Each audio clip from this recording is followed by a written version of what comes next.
Good morning everyone, myself Muskan. I am from BSc Chemistry Honors 3rd year. My roll number is 54. Today I am going to make a presentation video of inorganic chemistry on topic Z's salt of organometallic chemistry.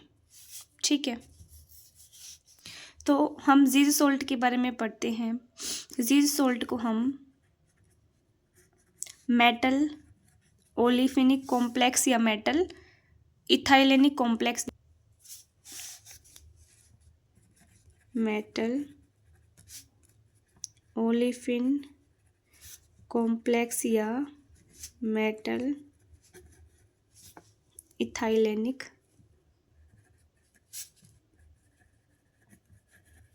Complex भी बोला जाता है। Metal olefin complex कौन से होते हैं? ये वो अनसैचुरेटेड कंपाउंड होते हैं जो ये वो ऑर्गेनोमेटेलिक कॉम्प्लेक्स होते हैं जो कंटेन करते हैं unsaturated ligand.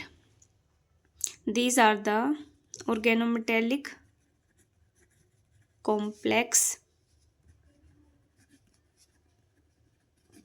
containing unsaturated ligands जैसे कि C2H4, ये इथाइलेनिक भी है या फिर ओलिफिन। ठीक है, इसके बाद हम इसकी वो देखते हैं प्रिपरेशन, इसको हम कैसे प्रिपेयर कर सकते हैं।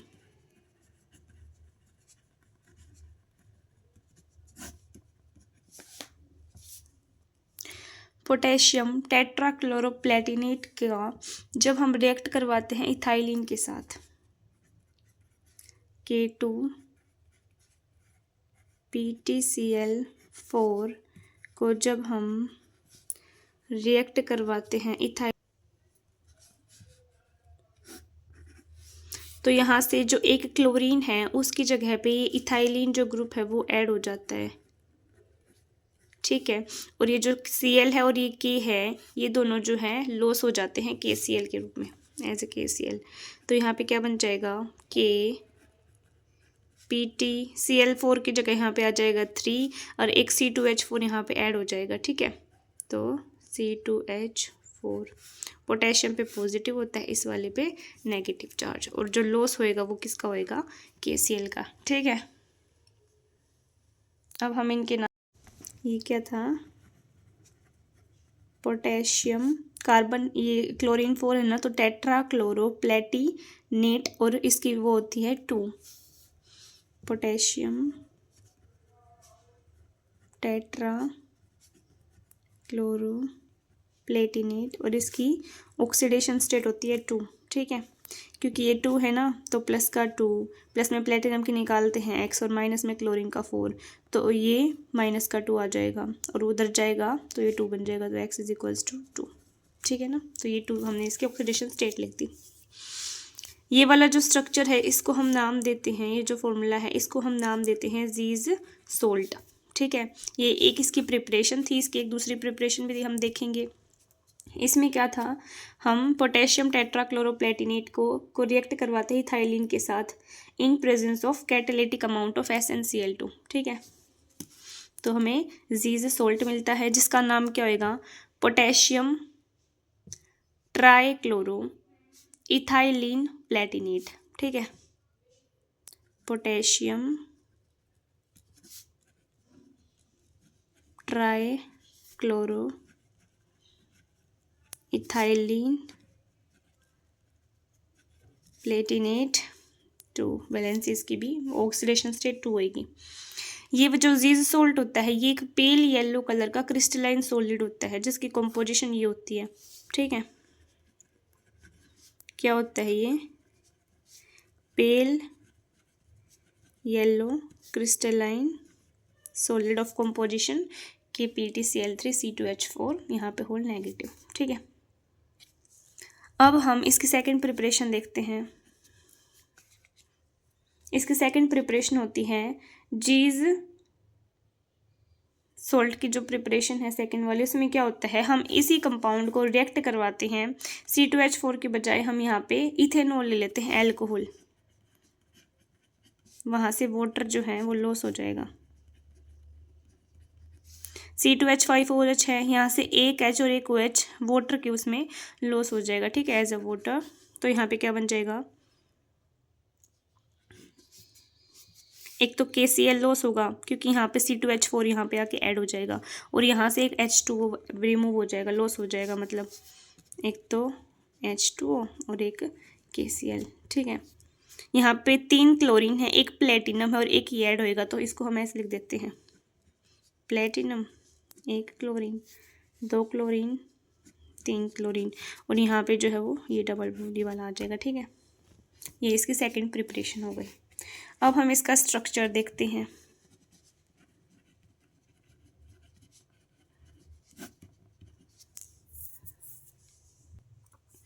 स्ट्रक्चर इसका यही वाला है कि पॉजिटिव, यहाँ पे एक है प्लेटिनम है ना, 1 क्लोरीन, 2 क्लोरीन, 3 क्लोरीन, यहाँ पे क्या होता है CH2 डबल बॉन्ड CH2, ठीक है, यहाँ पे नेगेटिव। ये इसका स्ट्रक्चर है जो कि ये पेल येलो कलर का होता है। अब इसके स्ट्रक्चर के बारे में हम कुछ वो देख लेते हैं, थ्योरी।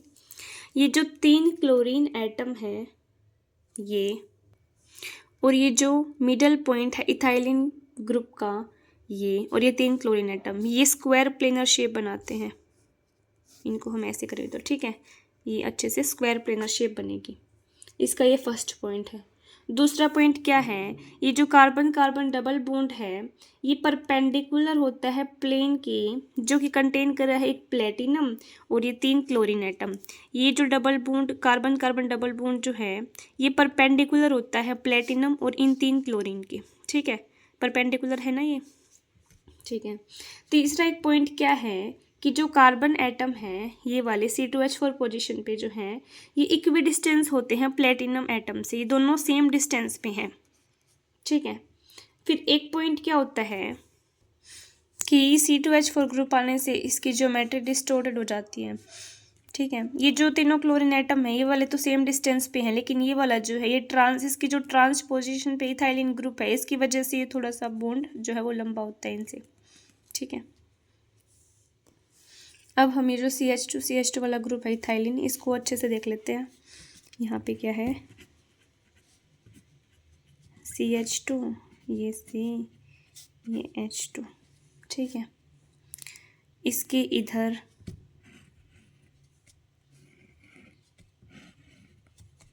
और यहाँ पे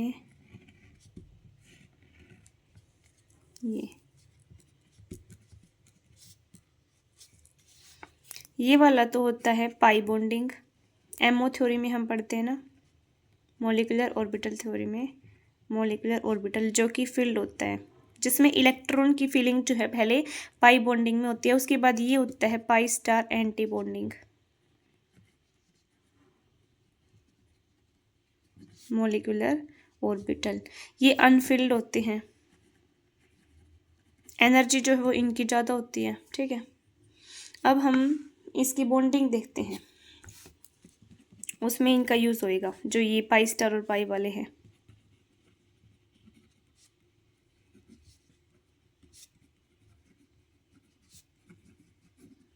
बॉन्डिंग इन मेटल ओलेफिन, इसके भी 2 पार्ट होते हैं, वो देखते हैं। सबसे पहले इसके कुछ पॉइंट्स हैं। मेटल के पास वैकेंट ऑर्बिटल होते हैं, ठीक है, और ये वाला जो है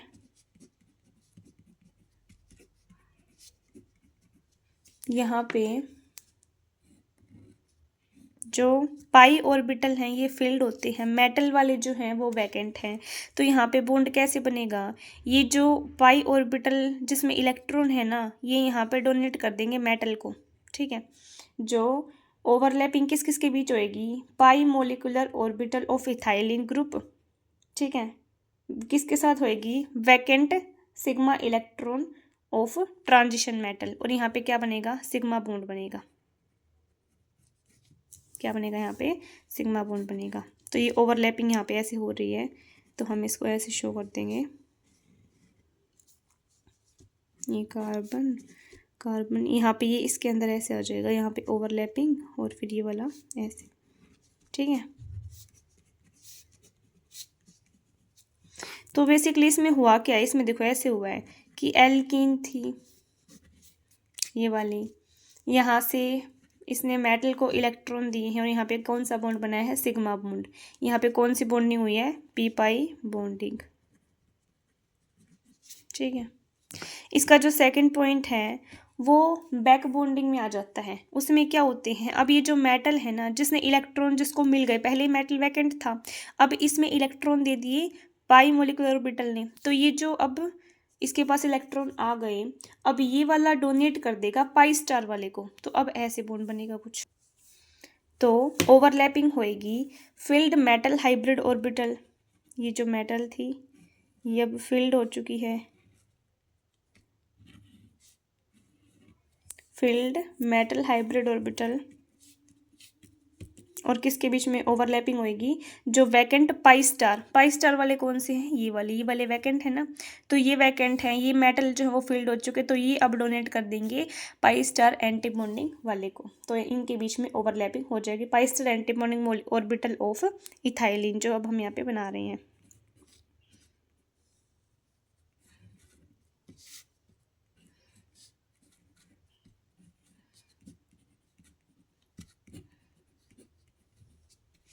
यहाँ पे अब कैसा बॉन्ड बन जाएगा, यहाँ पे ओवरलैपिंग इनके बीच में हो रही है ना,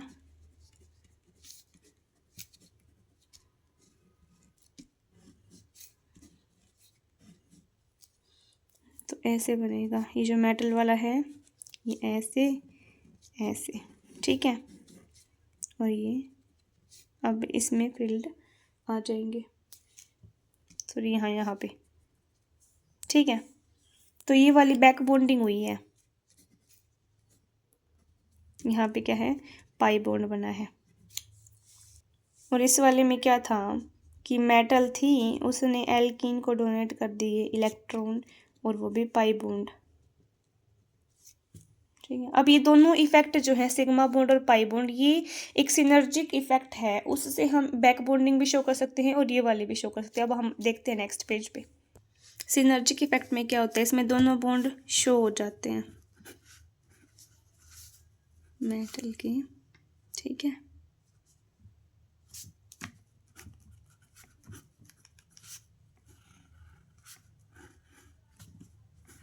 ये हम इथाइलिन का स्ट्रक्चर बना रहे हैं।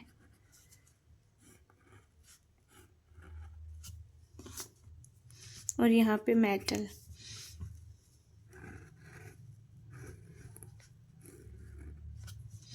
यहाँ पे मेटल के पास पहले वैकेंट ऑर्बिटल था और इसके पास ये पाई फील्ड ऑर्बिटल है, ये इसको इलेक्ट्रॉन देगा, ये इसको इलेक्ट्रॉन देगा, तो इसका बॉन्ड यहाँ पे ऐसे ओवरलैपिंग करेगा, ठीक है। यहाँ पे तो ये है, यहाँ पे क्या होएगा, इस मेटल के पास ये अब मेटल वैकेंट था लेकिन ये फील्ड हो चुका है, तो ये फील्ड होने के बाद अब इसके ये वाले जो फील्ड ऑर्बिटल हैं वो यहाँ पे पाई स्टार जो है, ये पाई स्टार मॉलिक्यूलर ऑर्बिटल है, इस वाले को ये इलेक्ट्रॉन देगा जो मेटल फील्ड है, तो ये वाला ऐसे बनेगा, ये वाला फील्ड था ना, तो ये वाले इस वाले को इलेक्ट्रॉन दे देगा, ये वाला तो फील्ड है, ये वैकेंट है। इधर ऐसे ही ये वाला फील्ड जो है ये इसके साथ, ठीक है। तो यहाँ तो इसने इलेक्ट्रॉन दिए हैं, यहाँ इसने दिए हैं, यहाँ पे पाई बॉन्ड बनता है, यहाँ पे सिग्मा, यहाँ पे इसने दिए हैं तो एरो ऐसे आएगी, और यहाँ पे पाई बॉन्ड, ये पाई बैक बॉन्डिंग है ये वाली और ये वाली, ठीक है। और ये वो वाली है जो एम्प्टी सिग्मा ऑर्बिटल है पी पाई के, उन्होंने इसको डोनेट कर दिए, तो ये बोला जाता है इसको सिनर्जिक इफेक्ट, ठीक है। इसमें दोनों वो जो है वो समझा दी गई है। तो ओवरऑल हमारा यही था जीज सोल्ट वाला टॉपिक, जिसमें ये बात दोनों करके दिखानी थी। Thank you.